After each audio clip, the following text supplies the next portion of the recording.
वंदे मातरम खबर उत्तराखंड में आप सभी का स्वागत है। मैं हूं आपके साथ दीपिका सिंघल। बड़ी खबर से बुलेटिन की शुरुआत करेंगे। बड़ी खबर आपको बता दें कि सीएम धामी का आज नैनीताल का दौरा रहेगा। आम बजट को लेकर मंथन करेंगे सीएम पुष्कर सिंह धामी। वित्त मंत्री समेत कई अधिकारी मौजूद रहेंगे इस बैठक में। मंथन में शाम 4 बजे नैनीताल में बजट पर संवाद कार्यक्रम होगा। व्यापारी, कारोबारी और जनप्रतिनिधियों के साथ चर्चा होगी। बैठक में बजट को लेकर सुझाव लिए जाएंगे। तो बजट पर संवाद कार्यक्रम है। शाम 4 बजे करीब नैनीताल का दौरा मुख्यमंत्री पुष्कर सिंह धामी का आज है। सीएम धामी, वित्त मंत्री प्रेमचंद अग्रवाल मौजूद रहेंगे। कई विभागों के आलाधिकारी भी शामिल होंगे। स्टेट होल्डर प्रतिनिधि समूहों के साथ चर्चा करेंगे सीएम पुष्कर सिंह धामी। 2022-2023 बजट को लेकर बैठक में चर्चा होगी। वित्त, शहरी विकास, पंचायती राज, उद्योग विभाग के अधिकारी शामिल होंगे। पर्यटन, पशुपालन, कृषि, उद्यान विभाग के विभागाध्यक्ष मौजूद रहेंगे। कुमाऊं मंडल के होटल, रेस्टोरेंट और टूर ऑपरेटर शामिल होंगे। तो आपको बता दें कि ये कार्यक्रम शाम 4 बजे से 6 बजे तक होगा। इसमें कई विभागाध्यक्ष और अपर सचिव भाग ले रहे हैं और वित्त मंत्री प्रेमचंद अग्रवाल भी इसमें शामिल होंगे। पूर्ण बजट पेश करने से पहले सरकार स्टेक होल्डर्स के सुझाव लेना चाहती है।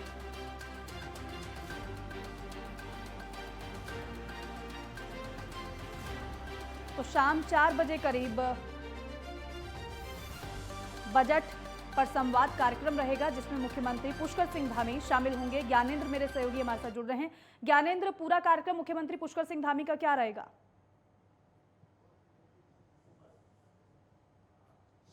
बिल्कुल, आज से मुख्यमंत्री पुष्कर सिंह धामी 2 दिवसीय कुमाऊं के दौरे में हैं। खासतौर पे देखें तो आज 4 बजे जो कार्यक्रम है बजट संवाद को लेकर, काफ़ी अहम ये कार्यक्रम है। नैनीताल में ये कार्यक्रम का आयोजन किया गया है। तकरीबन 2 घंटे वो व्यापारियों और नैनीताल के आम जनों से संवाद करते हुए नजर आएंगे। खासतौर पे देखें तो उत्तराखंड की सरकार लगातार, हमने पहले भी देखा कि बजट को लेकर आम जनों से सुझाव लेती है। ऑनलाइन माध्यम से और फेस टू फेस जिस तरीके से कार्यक्रमों के माध्यम से सुझाव लिए जाते हैं और ये गुड गवर्नेंस की दिशा में बेहतर कदम है। हमने ये देखा है कि जिस तरीके से जो सुझाव आते हैं, पहले भी देखा है कई तरह ऐसे शिक्षा, स्वास्थ्य और तमाम विषयों से जुड़े हुए उत्तराखंड की तमाम ऐसी मूलभूत चीज़ें, उनसे जुड़े हुए सुझाव हैं जो बजट में शामिल किया जाता है। मौजूदा समय में आज नैनीताल में जो कार्यक्रम है 4 बजे का रखा गया है, बजट को लेकर संवाद कार्यक्रम। और ऐसे में नैनीताल के तमाम ऐसे जो व्यापारी वर्ग हैं या फिर ऐसे बुद्धिजीवी वर्ग हैं जिनके साथ वो संवाद होगा और कई विषयों पे जो उस संवाद के माध्यम से वो अपने बजट को लेकर जो सुझाव हैं वो रखेंगे। इस दौरान मुख्यमंत्री के साथ वित्त मंत्री प्रेमचंद अग्रवाल और तमाम ऐसे आला अधिकारी मौजूद रहेंगे। जी ज्ञानेंद्र, क्योंकि मुख्यमंत्री पुष्कर सिंह धामी अधिकारियों के साथ भी बैठक करेंगे और आप बता रहे हैं कि लोगों से सुझाव भी बजट को लेकर लेंगे, तो पहले क्या अधिकारियों के साथ बैठक होगी, उसके बाद आम जनता से सुझाव लेंगे मुख्यमंत्री संवाद कार्यक्रम के जरिए? देखिए, संवाद कार्यक्रम में मुख्यमंत्री, वित्त मंत्री और तमाम आला अधिकारी जो हैं वो मौजूद रहेंगे। जनता, तमाम व्यापारी वर्ग, इसके अलावा बुद्धिजीवी वर्ग जो इस कार्यक्रम में मौजूद है वो मुख्यमंत्री के समक्ष अपनी कहीं ना कहीं सुझाव रखेंगे। ऐसे में उन अधिकारी इन सुझावों को कहीं ना कहीं चिन्हित करने का काम करेंगे और ये ज़रूरी भी है क्योंकि हमारे प्रदेश के तमाम ऐसे वर्गों के लोग हैं जो राज्य के विकास में अपने अपनी योगदान दे सकते हैं और अपने अपने सुझाव दे सकते हैं। राज्य, अगर हम उत्तराखंड की बात करें तो पहाड़ी राज्य होने के नाते कई ऐसे क्षेत्र हैं जिनके विकास की दिशा में यहाँ के लोगों का योगदान होता है। ये ऐसे ऐसे क्षेत्रों से जुड़े हुए लोग हैं जो काफ़ी बेहतर तरीके से यहाँ की चीज़ों से भली भांति परिचित हैं, तो उनके सुझाव कहीं ना कहीं हमारे बजट में काफ़ी लाभदायक साबित होगा। बिल्कुल ज्ञानेंद्र, देखिए बजट से आम जनता को काफी ज्यादा उम्मीदें होती हैं और इससे बेहतर ऑप्शन नहीं होगा कि जब बजट जनता के लिए लाया जाता है तो फिर जनता के सुझाव के अनुरूप ही बजट तैयार किया जाए तो ज्यादा बेहतर रहता है और यही कोशिश है सरकार की और इसीलिए सीधे सुझाव जनता से मुख्यमंत्री ले रहे हैं। आप ज्ञानेंद्र, आप बने रहिएगा, आगे भी हम आपसे जानकारी लेंगे। आगे बढ़ेंगे, मौसम का हाल आपको बताते हैं। मौसम विभाग ने बारिश का अलर्ट जारी कर दिया है। चारधाम में 17 और 18 मई को बारिश का अलर्ट जारी किया गया है। मौसम विभाग की तरफ से बारिश और ओलावृष्टि की संभावना मौसम विभाग ने जताई है। बारिश के साथ तेज हवाओं का येलो अलर्ट जारी किया गया है। 5 पहाड़ी जिलों में ओलावृष्टि की संभावना भी बताई जा रही है। ये बड़ी खबर आपको बता दें कि एक तरफ तो चारधाम यात्रा चल रही है, दूसरी तरफ मौसम एक बार फिर से खलल डालने वाला है। मौसम विभाग की तरफ से ये जानकारी दी गई है, संभावना ये प्रकट की गई है मौसम विभाग की तरफ से कि 5 पहाड़ी जिलों में ओलावृष्टि की संभावना है, क्योंकि चारधाम यात्रा चल रही है। बड़ी संख्या में इस बार श्रद्धालु पहुंचे हैं और एक बार फिर से मौसम आड़े आ रहा है, या फिर ये कहें कि परेशानी खड़ी कर सकता है मौसम, और इसीलिए इसके मद्देनजर भी तैयारी की गई चारधाम यात्रा में। लेकिन फिलहाल येलो अलर्ट जारी किया गया है मौसम विभाग की तरफ से। 5 ऐसे पहाड़ी जिले बताए जा रहे हैं जहां पर ओलावृष्टि की संभावना मौसम विभाग ने जताई है। बारिश के साथ तेज हवाओं का येलो अलर्ट जारी है। ओलावृष्टि की संभावना है, बारिश भी होगी और ओलावृष्टि भी होगी। 18 मई को बारिश का अलर्ट है।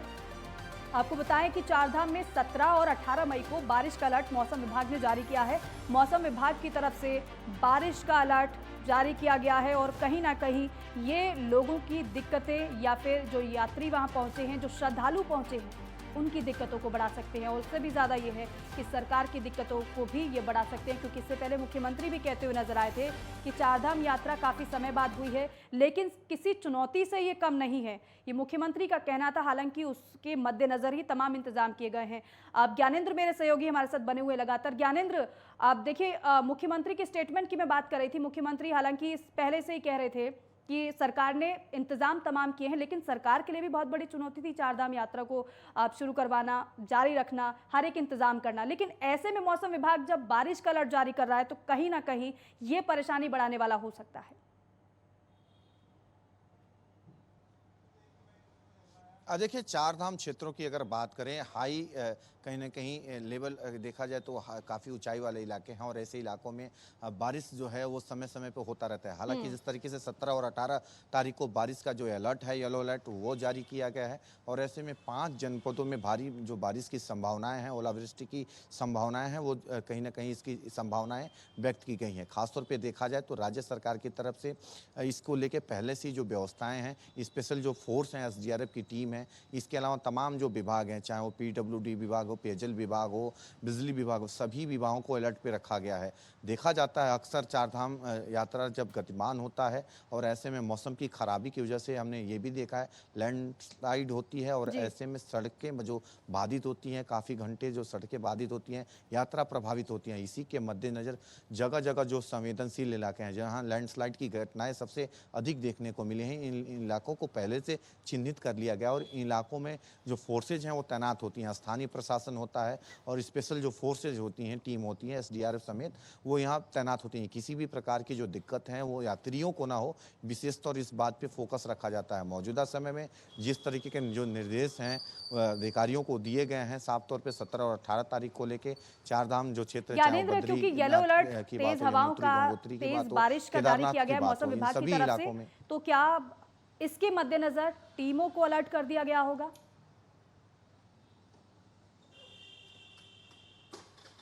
बिल्कुल, मैंने बताया कि सभी टीमों को अलर्ट किया गया है, चाहे स्वास्थ्य विभाग की टीम हो, PWD की टीमें हो, पेयजल की टीमें हो, बिजली विभाग की हो, क्योंकि लैंडस्लाइड होता है, सड़कें बाधित होती हैं, सड़कों पे मलबा आ जाता है, ऐसे में उन्हें हटाने का काम करना होता है, क्योंकि काफ़ी सड़कें बाधित होने की वजह से कई घंटे तक जो जाम है, कई किलोमीटर तक के जो जाम है, यात्रियों को सड़कों पे रहना पड़ता है, कई घंटे जो यात्रा है वो बाधित होती है। ऐसे में सारी व्यवस्थाएं पहले से की जाती हैं, और इस बार भी इसी तरीके के जो निर्देश हैं वो कहीं ना कहीं सरकार की तरफ से दिए गए हैं। मुख्य तौर पर 5 पहाड़ी जिले बताए जा रहे हैं जहां पर ओलावृष्टि की संभावना है। कौन-कौन से जिले वो हैं? संख्या में लोग भी आ रहे हैं। देखिए, खासतौर पे चारधाम क्षेत्र का जो जिला है, अगर हम उत्तरकाशी की बात कर लें, चमोली की बात कर लें, रुद्रप्रयाग की, ये चारधाम क्षेत्र में आता है, और ऐसे में इन जिलों में बारिश की संभावनाएं हैं व्यक्त की गई हैं। इसके अलावा अगर हम देख लें, पिथौरागढ़, नैनीताल, ये कुमाऊं का इलाका है, ऊंचाई वाला इलाका है, और इन इलाकों में भी बारिश की जो संभावनाएं हैं वो व्यक्त की गई हैं। खासतौर पे इन इलाकों में अलर्ट के बाद जो प्रशासन है वो कहीं ना कहीं इंतजाम में जुटा हुआ है। ठीक है, तो एक तरफ तो मौसम विभाग ने बारिश और ओलावृष्टि का अलर्ट जारी किया है, चेतावनी जारी की है, तो दूसरी तरफ टीमें भी पूरी तरीके से अलर्ट हैं, मुस्तैद हैं और तैयारी की है टीमों ने। बहुत बहुत शुक्रिया तमाम जानकारी हमें देने के लिए। वक्त छोटे से ब्रेक का है, फौरन लौटेंगे।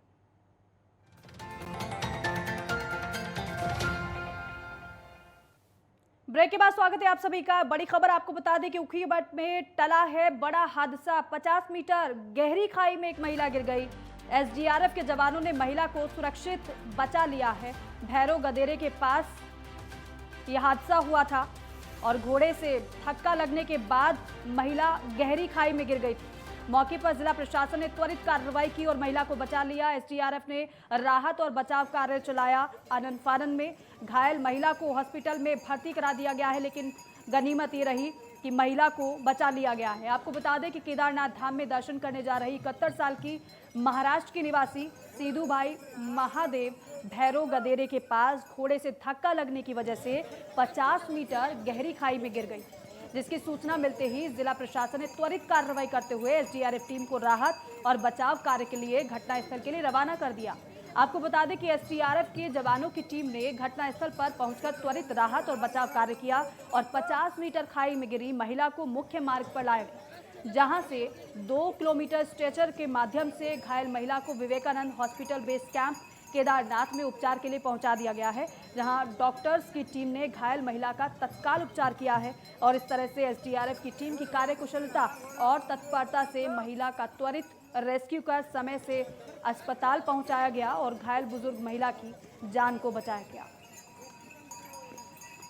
तो एसडीआरएफ की मुस्तैदी और टीम अलर्ट पर किस तरीके से है उसकी बानगी ये कह सकते हैं कि देखने को मिली है, क्योंकि महिला गहरी खाई में गिर गई। अगर समय और ज़्यादा लगता तो कोई बड़ा हादसा हो सकता था, महिला की जान भी जा सकती थी, लेकिन तुरंत एसडीआरएफ की टीम पहुंची, तुरंत रेस्क्यू किया और महिला को खाई से बाहर निकाला, उसके बाद अस्पताल पहुंचाया गया, महिला की जान बच गई।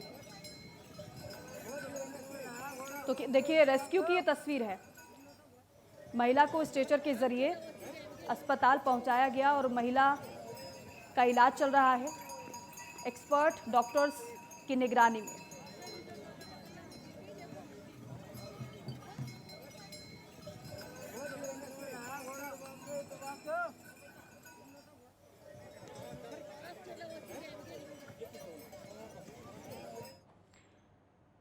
और अब सीधा आपको मसूरी ले चलते हैं। मुख्यमंत्री पुष्कर सिंह धामी भद्रराज मेले में पहुंचे हैं। हालांकि मुख्यमंत्री को इस मेले का शुभारंभ करना है, आज से मेले की शुरुआत हो जाएगी। मेले के लिए खास प्रबंध किए गए हैं। मुख्यमंत्री पुष्कर सिंह धामी इस कार्यक्रम में पहुंच गए हैं। हालांकि आज मुख्यमंत्री के तमाम कार्यक्रम थे, उसमें से एक कार्यक्रम भद्रराज मेले का शुभारंभ भी था।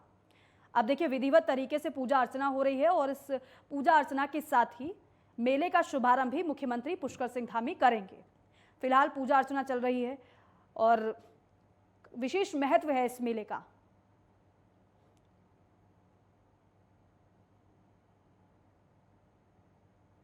साथ में कैबिनेट मंत्री गणेश जोशी वो भी मुख्यमंत्री के साथ मौजूद हैं।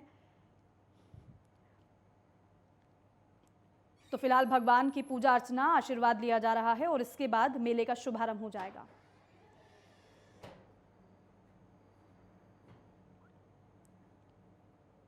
तो ये भद्रराज मेला है जिसका शुभारंभ मुख्यमंत्री पुष्कर सिंह धामी करेंगे।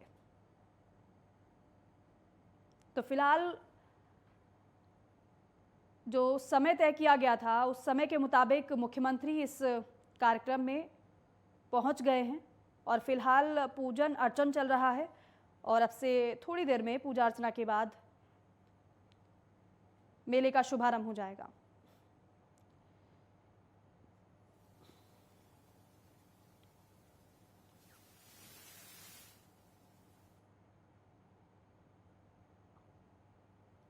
तो भद्रराज देवता मंदिर में मुख्यमंत्री पुष्कर सिंह धामी इस वक्त मौजूद हैं।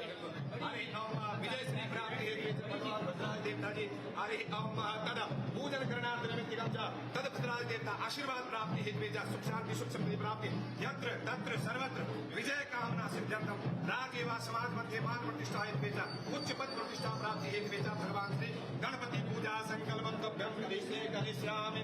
ओम हरिं सर्वोपचारार्थे ओम भगवान श्री हरि नारायणाय नमः गोविंदाय नमः परमात्मने नमः।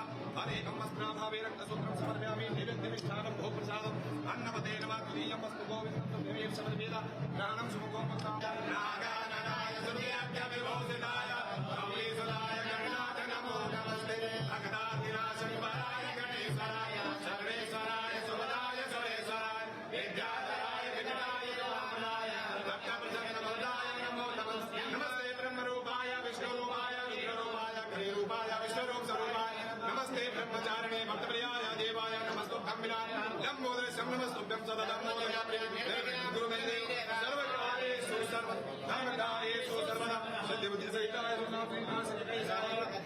देवाय नमः। हरे ओम बलभद्र देवता आप विराजमान स्वयं मूर्ति है।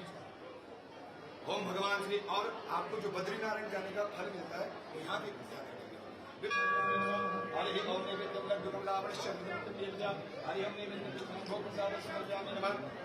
हरि ओम भगवान श्री बलभद्र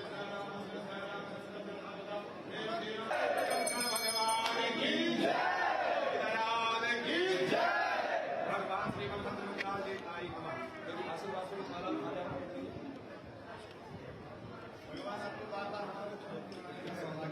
और आपको बार बार आने का सौभाग्य देगा।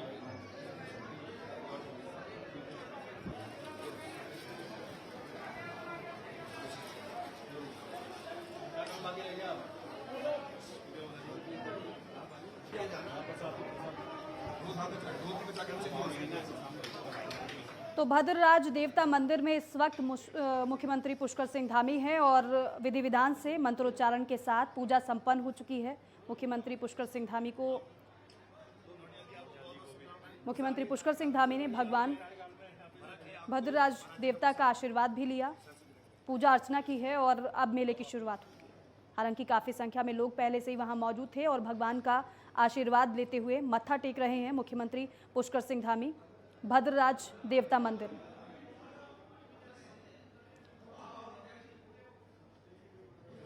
तो पहले पूजा की सभी विधियां पूरी की गई हैं, मंत्रोच्चारण के साथ विधि विधान से पूजा संपन्न हुई है। वो तस्वीर आप देख रहे हैं अब से थोड़ी देर पहले ही। और फिलहाल भद्रराज देवता के समक्ष मुख्यमंत्री पुष्कर सिंह धामी मत्था टेक रहे हैं, उनका आशीर्वाद प्राप्त किया है मुख्यमंत्री पुष्कर सिंह धामी। तो प्रसाद मुख्यमंत्री को दिया गया है और फिलहाल पूजा संपन्न होने के बाद जो मुख्य कार्य है वो इस मेले का शुभारंभ है, या फिर यूँ कहें कि इस पूजा अर्चना के साथ ही मंत्रोच्चारण के साथ ही पूजा अर्चना भी संपन्न हो गई है और एक तरीके से मेले की शुरुआत भी हो गई है।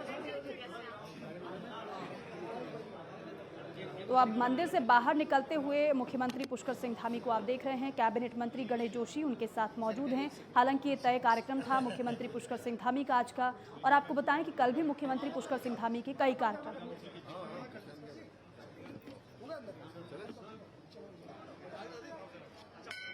तो अब मेले का शुभारंभ करने के लिए मुख्यमंत्री आगे बढ़ते हुए, और फिलहाल भीड़ आप देखिए, बड़ी संख्या में लोग वहां पर मौजूद हैं और इस शुभारंभ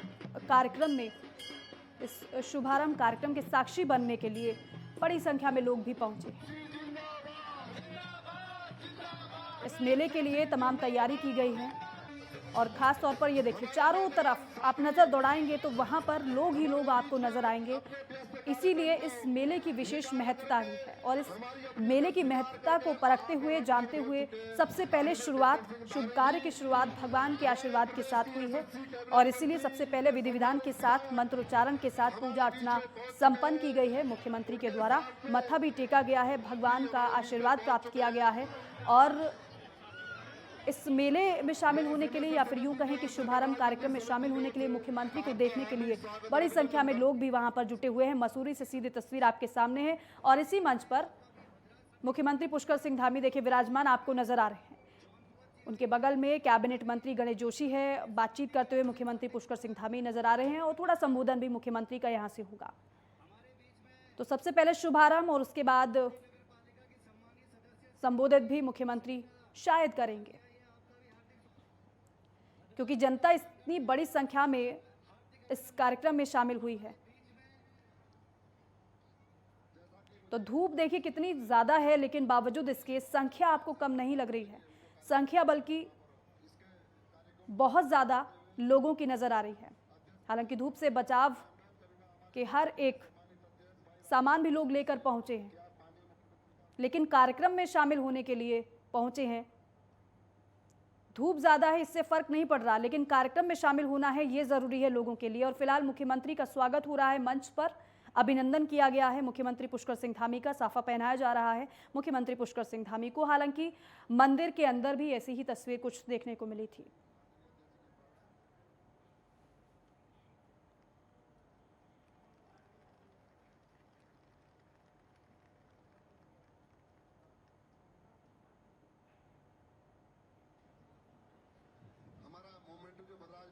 तो भद्रराज मेले में मुख्यमंत्री पुष्कर सिंह धामी हैं और मुख्यमंत्री को ये भेंट भी दी गई है।